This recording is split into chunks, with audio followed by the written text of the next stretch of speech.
You say you can't have children, but there are other ways of choosing a successor.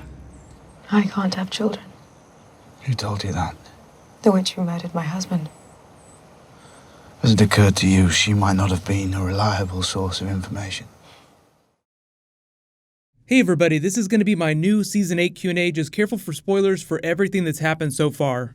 There was someone that actually asked about the Night King becoming a dragon rider and the need for Targaryen blood in order to be able to dragon bond. But just to answer that first, you actually don't have to be a pureblood Targaryen. There's actually somebody mentioned during the World of Ice and Fire book in Princess and the Queen, the short story from the Dance of the Dragons, the historical Targaryen civil war. The woman's name was Nettles. She was able to win the dragon over by bringing it sheep every day for about a month.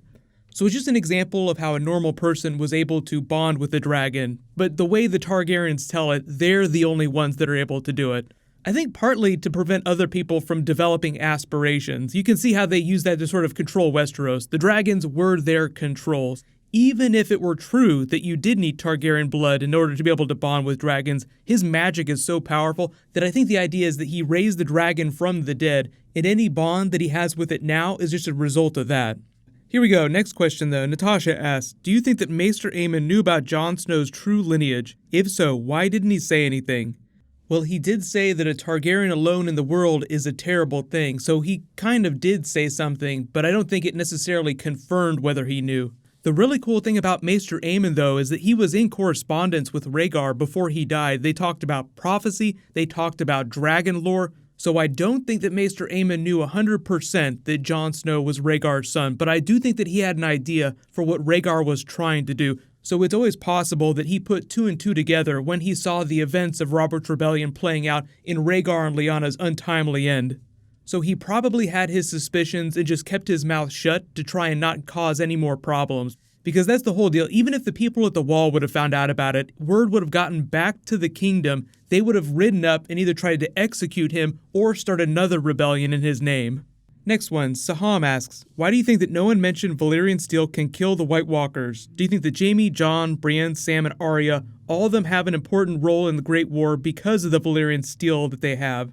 So yes, I absolutely think that they are special people because of the swords that they wield, and I think part of the reason why they didn't mention Valyrian steel specifically is to save that for Season 8.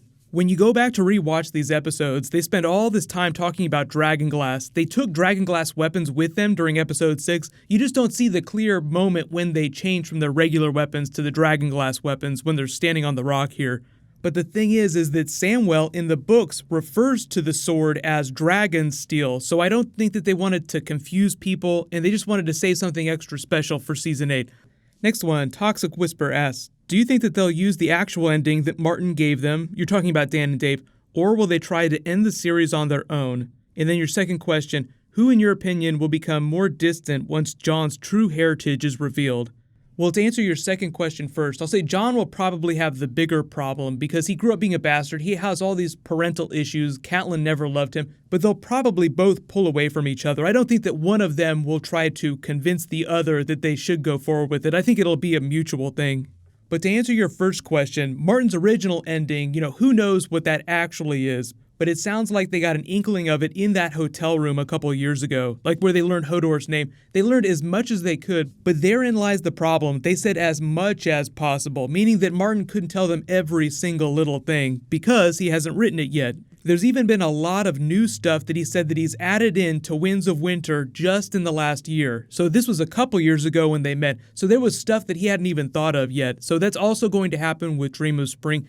So I think when we say they're doing the George R. R. Martin ending on the TV show, I think it'll be the spirit of the George R. R. Martin ending, but there'll be a bunch of characters that are different. There'll be a lot of dialogue that isn't the same because he may have given them a couple lines like, oh, the series is supposed to end with a couple lines of dialogue that read like this. Next one, Hey There Dude asks, do you think that they'll focus on the Whites coming and wait on the incest drama for later in the season? No, I think they'll try to drop that bomb pretty early so that it'll drive them apart while they have to face the Whites, like before any big major assaults happen. But here's the thing, is that they'll probably wait till after they've been together for a great long while. Like they will have been on that boat, they'll have been at White Harbor on their way to Winterfell, so it will ensure that it will be suitably awkward and disgusting when they find out. Next one, Lena Lee asks, do you think that there's any possibility that Jon and Daenerys are the two heads of the dragon, with the possible future child being the third? So you're talking about their future child. I think it's totally possible, but previously people thought it was Tyrion. Now, because there's only two dragons and it's the Night King, it's definitely not Tyrion. So the whole thing about the three heads of the dragon is that I think it's open to interpretation, so I don't think it's specifically talking about any potential future child. I think that they'll have some fun with the idea, like the third head of the dragon should be called the Night King now that he's riding the third dragon. So if we actually get any sort of payoff on the three heads of the dragon, I think it'll be more metaphorical, and it'll work for a couple different storylines, the way that prophecies do. Like the whole idea that Jon Snow is the child of Ice and Fire, but together Jon Snow and Daenerys are also the Song of Ice and Fire.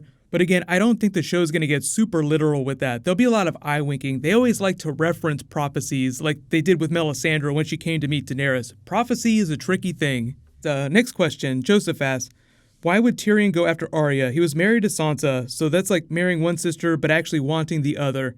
So I think you're confused about the original treatment for the books and what the TV show ended up doing. So during my last video, I talked a little bit about George R. R. Martin's original outline when it was going to be 3 books instead of the 7 that we have now. There was going to be a love triangle between Arya, Jon, and Tyrion. But that was way before he wrote the first book, so obviously that changed a lot. And then we got to the TV show, which changed the books again. They haven't explicitly stated there's any kind of love triangle on the horizon. But again, I think you're also confused on the TV show. When he got married to Sansa, it wasn't because he wanted her. It was because they were forced to get married. That's why he didn't consummate the marriage, because he felt like she was so put upon. He was trying to do the right thing. Look, I'm not going to force you into this. So that later, it was much easier to annul their marriage because it was never consummated. Next one, Rob asks, could you speculate a bit on the gods in the show and what role they might play in Season 8? I'm especially thinking of the Lord of Light. I still think that he's an evil entity.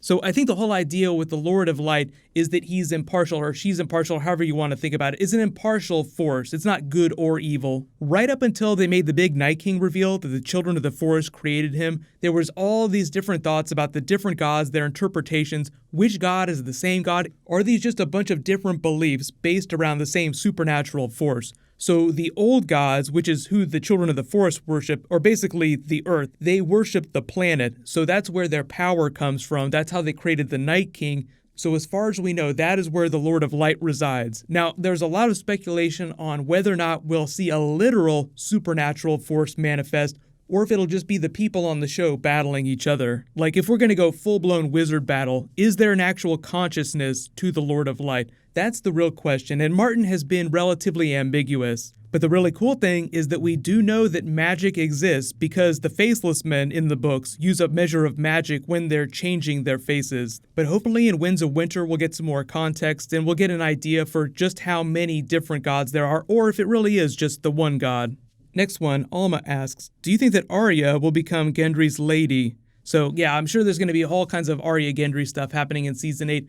Remember, she said, that's not me. So the only way that they wind up together is if he runs off with her. There are a lot of people that want to see him legitimized by Jon Snow and Daenerys, but if he were to take Storm's End, then she wouldn't want to be the lady of a castle.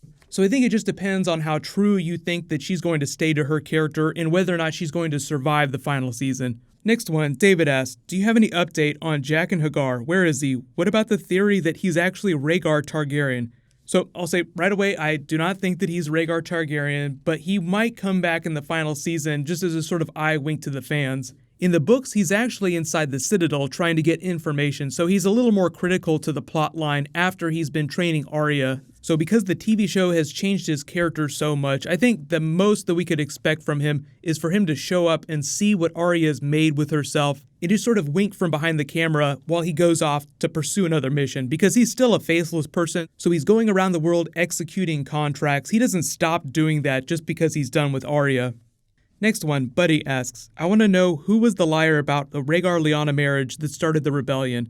So you're asking if somebody lied when they ran off together. I actually don't think that they knew that they ran off together. Way before Rhaegar and Lyanna ran off together, Hoster Tully and Jon Arryn were sort of plotting to overthrow the Mad King. So then what happened is when Lyanna ran off with Rhaegar, they thought that he kidnapped her. So Brandon Stark and Rickard went to the Mad King to petition him. He ended up killing both of them. And then sort of the background plot to overthrow the Mad King gained some steam. Robert and Jon Arryn mobilized forces, and the first big battle that actually happened during Robert's Rebellion was closer to the Vale. So even if Rhaegar and Lyanna hadn't ridden off with each other, there probably would have still been a rebellion that would just start much later in the timeline.